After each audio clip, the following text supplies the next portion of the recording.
일본의 가장 북쪽에 있는 홋카이도는 시원한 거 아니냐. 그런데 요새 홋카이도가 가장 덥다. 일본 가전제품 만드는 태도라든가 옛날하고 너무 달라졌다라는 것이 사실입니다. 이건 하나의 사례뿐만이 아닙니다.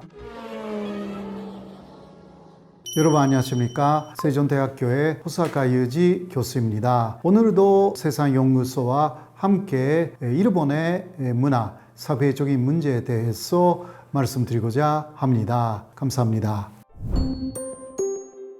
일본에서는요, 여름이 되면 일본 전체의 920군데 정도에서 그 최고 기온이라는 거, 그리고 최저 기온, 이것을 계속 관측하죠. 그런데 특히 7월에 들어가 가지고 30도 이상이 된 지역은 거의 100군데를 넘습니다. 그리고 또 7월 25일 이후는요, 35도에서 40도, 거의 40도 가까이, 요새는 38도, 39도, 40도 이렇게 되는데 그러한 지역이 250군데 정도가 나옵니다. 일본에서. 그러니까 거의 4분의 1 정도의 일본 지역에서 35도 이상이 되어 있다. 이러한 내용. 이게 7월 말의 상황이기 때문에 8월이 되면 또 이 비율이 높아진다. 너무너무 덥다. 그리고 또 일본은 아시다시피 습기가 많기 때문에 한국보다 훨씬 덥게 느끼는 곳이고요. 또 매년 화제가 되는 부분이기는 하지만 일본의 가장 북쪽에 있는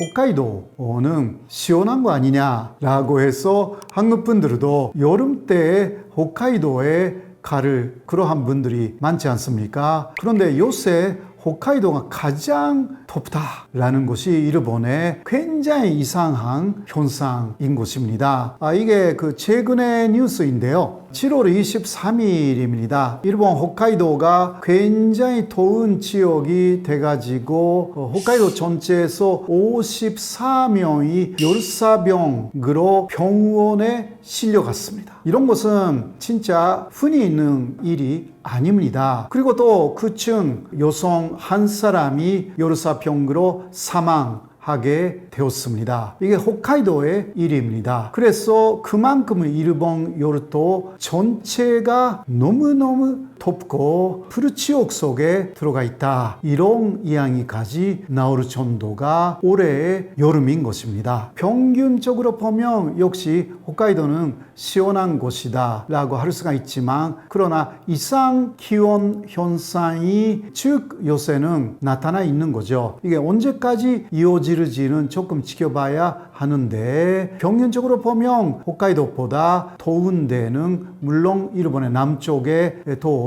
굉장히 많습니다. 일본 사람들 중에서는 에어컨을 좀 그렇게 좋아하지 않은 사람들이 꽤 있습니다. 그 이유가 뭐냐고 하면 먼저 역시 전기요금이 아깝다라는 분들이 좀 있고 또 에어컨을 들을 정도로 덥지 않는다. 그런 지역도 있기는 하죠. 그래도 전체적으로는 안 그러는데요. 오히려 그런 의견을 내는 분들이 꽤 있습니다. 또 하나는 에어컨 자체를 싫어한다. 이유는 몸에 안 좋기 때문이다. 그러니까 에어컨을 쭉 틀어놓고 있는 것이 오히려 시원할지 모르지만 너무 추워질 수도 있고 이게 체온을 관리하기가 어려워진다 라고 하여서 몸에는 안 좋다. 이거는 나이 드신 분들이 또 그런 이야기를 많이 하십니다. 젊을 때는 그렇지 않더라도 60 넘다 보니 이게 계속 에어컨 바람을 맞는 것이 몸에 굉장히 안 좋다라고 스스로 느낀다고 합니다. 이러한 이유로요, 하나하나가 이게 25% 정도의 비율로 있어가지고 꽤 전체적으로 에어컨을 싫어하는 분들이 일본인들 중에 많습니다. 역시 가게에 들어가면 다 시원하게 하고 있습니다. 그 상업시설은 어쩔 수 없다라고 하지만 그 에어컨을 싫다라고 하시는 분들은 우리 집에서는 에어컨이 필요 없다. 혹은 있어도 많이 들지 않는다. 이런 이야기를 하는 거죠. 그리고 에어컨 바람은 방 안에서 아주 균등한 온도를 만들지 않는다라는 것입니다. 방의 위쪽 온도하고 아래쪽 온도에 차이가 나기 때문에 이것도 마음에 안 드는 분들이 꽤 있어가지고 그래서 그러한 공기가 잘 돌아가도록 하는 그 선풍기도 함께 하니까 오히려 전기요금이 든다라든가 이런 이야기를 하는 분들이 좀 있습니다. 그러니까 생리적으로 좀 싫어하는 분들이 있는 것 같아요. 아주 유명한 고전 책에는 이렇게 나와 있습니다. 집을 지을 때는 여름을 생각해서 지어야 한다. 이렇게 문장을 썼는데요. 이거는 무슨 뜻이냐? 굉장히 시원한 집을 만들어야 된다라는 뜻입니다. 그래서 겨울이 되면 따뜻하게는 어떻게든 할 수가 있다. 그러나 여름이 아주 더울 때는 집 자체가 더운 공기가 빠져나가지 않는 그러한 구조가 되어 있으면 이게 지면적이다. 이런 이야기니까 이러한 고전의 문구는 굉장히 유명해요, 일본에서. 그래서 기본적으로 일본에서 집을 만들 때는 좀 시원하게 여름에 더위를 견딜 수 있는 만큼의 그러한 환기가 잘 되는 그러한 집을 만드는 것이 기본입니다. 그런 것도 있고 해서 결국은 일본 사람들은 자연의 바람이 몸에 가장 좋고 여름에도 자연 바람이 불러온다면 그것으로 충분하다라는 생각을 하는 거죠. 물론 그것은 착각일 수도 있기 때문에 그래서 열사병으로 사망하는 분들이 있습니다. 일본에서도 그 에어컨을 거의 모든 그 집에서 갖고 있다. 그렇게 할 수가 있는데요. 벽걸이 에어컨이 가장 많습니다. 네, 그러나 일본에서도 스탠드형 에어컨도 다 있고요.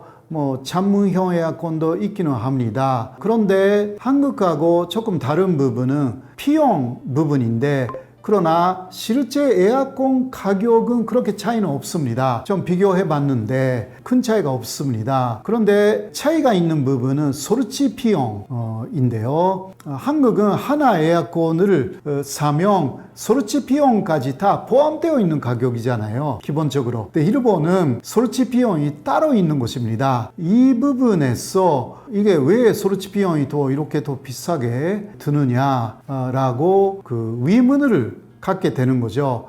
일본의 기업 구조가 그렇게 해가지고 설치하는 회사 따로 있고 판매하는 회사 따로 있고 이렇게 하면서 굉장히 많은 사람들을 부양해야 되는 게 어떤 하나의 가전제품 업체에 종사하는 사람들을 위해서 일본의 산업 구조가 그렇게 돼 있어요. 네, 그거는 소비자에 있어서는 굉장히 안 좋은 것입니다. 네, 그러나 그렇게 되어 있으니까 어쩔 수가 없지 않습니까? 그래서 그 에어컨 가격만이면 한국하고 비슷한 그러한 비용으로 살 수가 있지만 그 이후에 들어가는 비용이 만만치 않다. 그래서 일본 사람들은 또 에어컨을 살 때도 그런 부분에서 고민을 하는 것입니다. 예를 들면 한국에서는 굉장히 큰 냉장고가 있지 않습니까?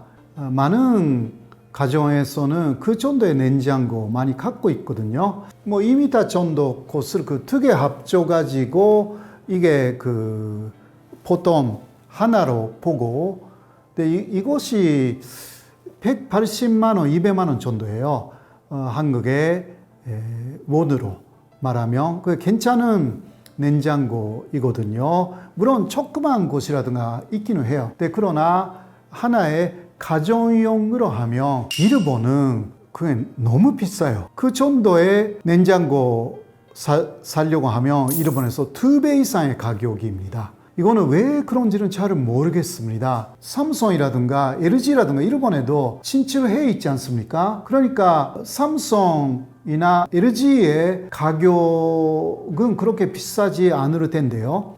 그래서 일본에서는 그렇게 싸고 또 가성비가 좋은 한국 에어컨이나 한국 냉장고가 있는데도 일본의 냉장고를 선택하고 있는지도 조금 이것은 좀 알아봐야 되는 부분이라고 저는 생각해요. 이렇게 가성비가 안 좋은데요. 요새 일본의 가전제품의 소문이 아주 좋지 않습니다. 옛날에 한국 사람들이, 이거는 1990년대 후반의 이야기인데요. 제가 함께 간 한국분이 일본에 갔더니 일본의 아키하바라, 도쿄 아키하바라라는 데 가가지고 거기서 밥솥을 샀어요. 그때는 일본 밥솥이 최고였거든요. 근데 요새는 아닙니다. 한국 밥솥이 훨씬 우수하고요. 근데 일본 밥솥을 그래도 옛날에 그 면성을 그냥 믿고 사온 분이 있었어요. 1년도 안 돼가지고 고장이 나가지고 또 그것을 그 수리로 맡겼는데 수리했는데 또 한 달도 안 돼가지고 다시 고장이 나가지고 이제 또 그 다음에 세 번째 갔더니 부품이 없다 이런 소리가 돌아와가지고 일본 가전제품 만드는 태도라든가 옛날하고 너무 달라졌다라는 것이 사실입니다. 이건 하나의 사례뿐만이 아닙니다. 뭐 냉장고의 성능까지는 잘 모르겠지만 밥솥은 이제 일본이 아니에요. 한국입니다.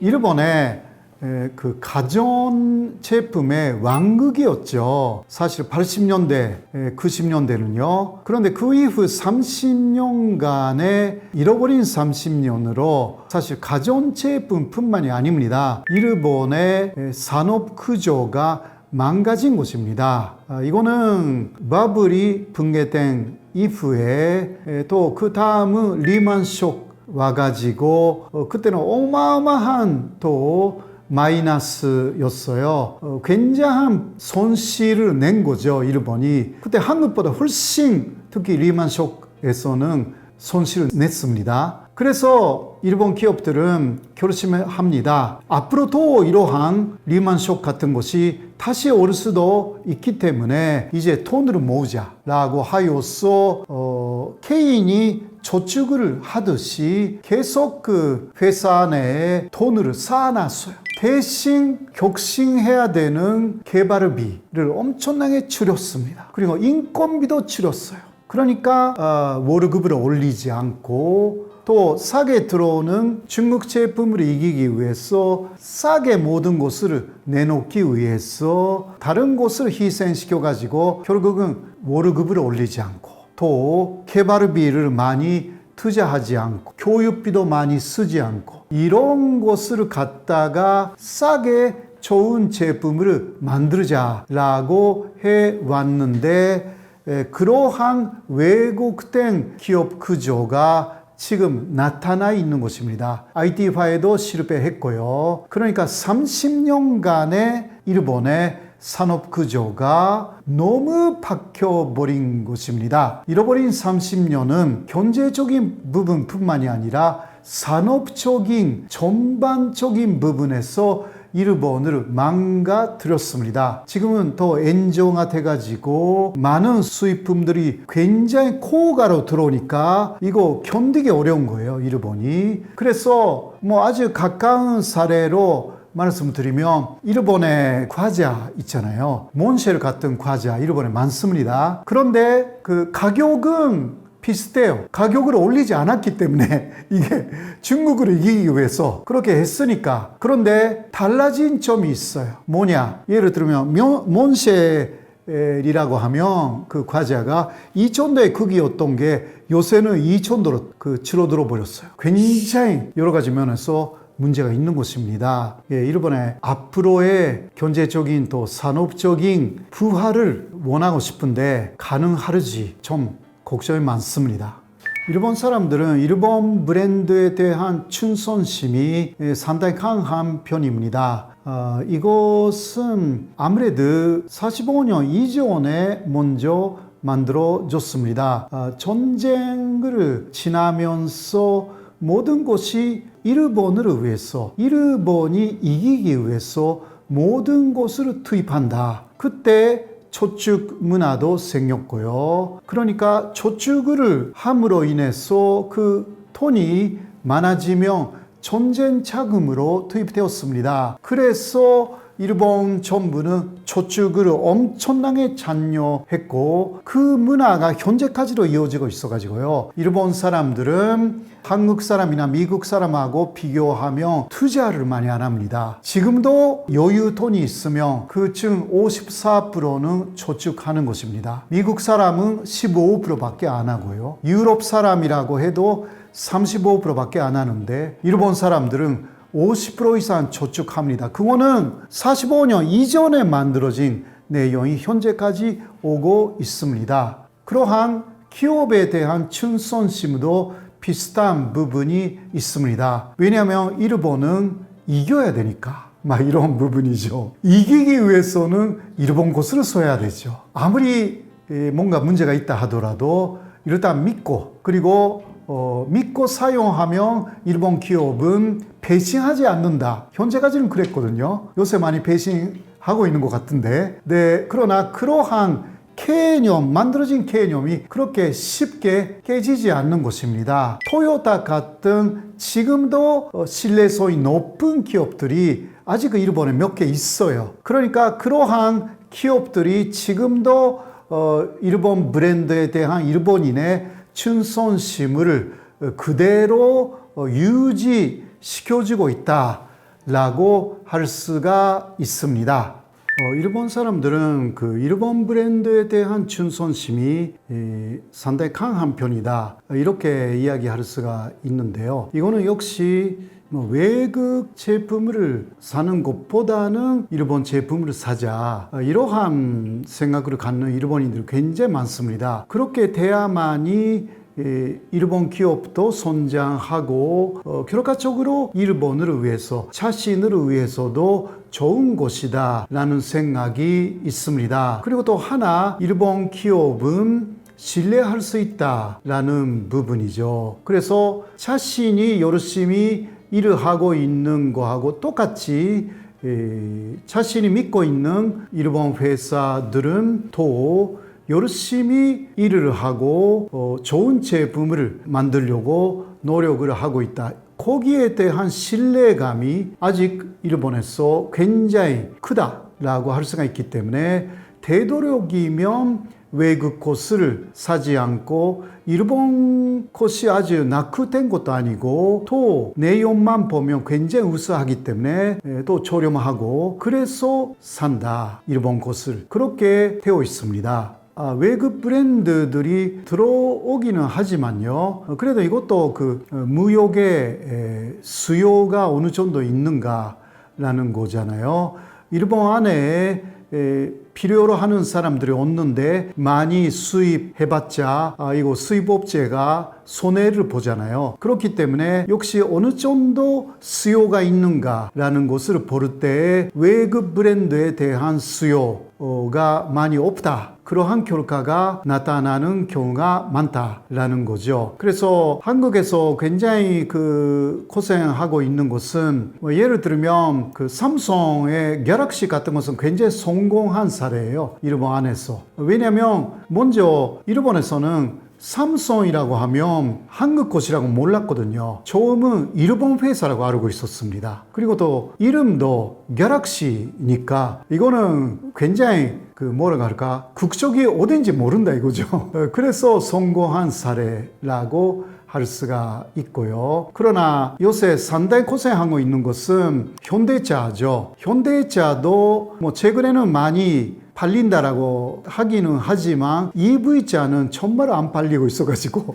일본에서 그래서 왜 이게 문제인지 굉장히 고민하고 있습니다. 일본의 EV보다는 훨씬 좋은 부분도 있는데도 이게 성능이라든가 가성비 이상으로 역시 EV라고 하면 뭐 테슬라 혹은 오히려 일본 거 이런 식으로 생각하고 있는 일본인들이 아직 굉장히 많다라고 할 수가 있죠. 그렇지는 않고요. 먼저 기본적으로 일본 제품 자체가 그 성능만 보면 굉장히 좋았습니다. 현재까지만 해도 일본의 거의 모든 기업의 신조라는 것은 싸게 그러나 좋은 제품으로 만든다라는 것이기 때문에 일단 그 이익이 많이 없다 하더라도 부끄럽지 않는 좋은 제품을 내놓는다라는 그런 것이 거의 모든 회사가 갖고 있는 전신이기 때문에 적당한 제품을 내놓지 않았어. 그래서 그만큼 근본적인 하자가 없는 그러한 제품들이 많은 거죠. 그래서 소비자들의 불만도 나오지 않는 것입니다. 기본적으로 여러 가지